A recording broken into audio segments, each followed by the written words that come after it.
के लिए दुआ की थी और उसने हमारे घर में बेटी भेज दी। सुनो, अगर कोई मुझसे मिलने के लिए आए या मुलाकात करने के लिए आए, मुबारकबाद देने के लिए आए, तो उससे साफ साफ कह देना कि हमारी तबीयत अलील है जी। हम किसी से मिलना नहीं चाहते। मगर जो आ गए हैं उनसे क्या कहोगे? इशाक बिन मोहम्मद को वहाब बिन अम्र का सलाम। वालेकुम अस्सलाम। सुना है लड़की की पैदाइश के सबब आप बहुत परेशान हैं, यहाँ तक कि खाना पीना भी छोड़ दिया है। ये तो आप भी जानते हैं कि हमारे कबीले में लड़की की पैदाइश बाइस से शर्म की बात है, क्योंकि नस्ल हमेशा लड़कों से चला करती है। लड़कियां हमेशा वालिदैन के कांधे पे बोझ की तरह होती हैं। आपका नजरिया बिल्कुल गलत है।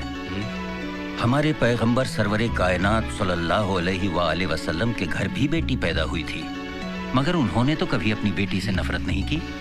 जनाब फातिमा ज़हरा अलैहिस्सलाम की आप बेहद इज्जत करते थे, उनसे बेहद मोहब्बत करते थे। जिस घर में बेटी पैदा होती है उस घर में नबी का सलाम आता है।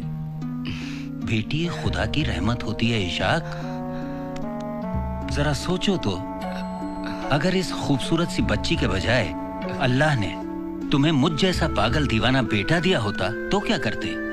नहीं नहीं नहीं नहीं, शुक्रिया शुक्रिया, आपने हमारी आंखें खोल दी। है अल्लाह, है पालने वाले, तूने बहुत बड़े गुनाह को करने से मुझे बचा लिया। बेटी बेटी।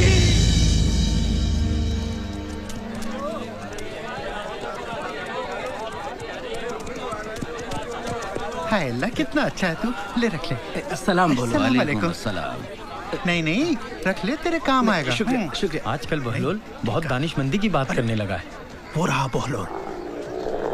अस्सलाम वालेकुम। क्या बात है बहलोल, आजकल तुम्हारी दानाई के चर्चे गली गली गूंज रहे हैं। जो आले मोहम्मद का दीवाना हो जाता है, दानेश्वरी उसके हिस्से में आ ही जाती है।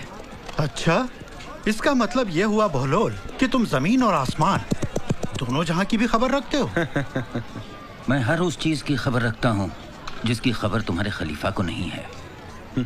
फिर तो तुम्हें इस बात की भी खबर होगी कि खुदा ने शैतान को किस शक्ल में पैदा किया है। क्या तुमने कभी शैतान को देखा है? शैतान को तो मैं अब भी देख रहा हूँ।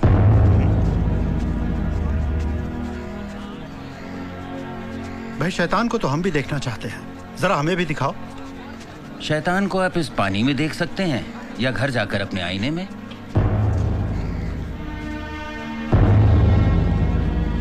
इसने हम दोनों को शैतान कहा है। इसकी शिकायत बादशाह से करनी होगी।